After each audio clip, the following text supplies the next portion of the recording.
मित्रांनो नमस्कार. तर आपण आपल्या खरड झालेल्या छाटणीच्या बागेमध्ये आत्ता आहोत.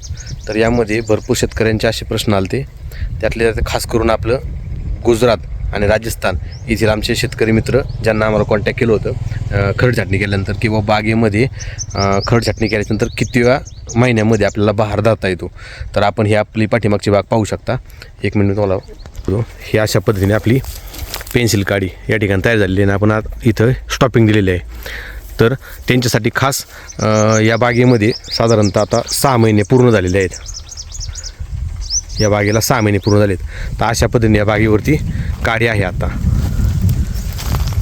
अशी, आणि 1 ते 1.5 फुटाच्या पुढं आपण कुठलीही काडी आपण या बागेवरती आपण ठेवलेली नाही आहे. म्हणजे त्याचा परिणाम आपल्याला परत जे काही शेंड्याला फळं वगैरे लागणार आहेत नुकसान आपल्याला या ठिकाणी होणार नाही आहे. म्हणजेच काडी समजा आता ह्या भाषे एका झाडावरती जास्त मोठा वाटोसू ठेवलेला आहे तर हा या ठिकाणी असा वाकू शकतो आणि फळाला अडचण येते.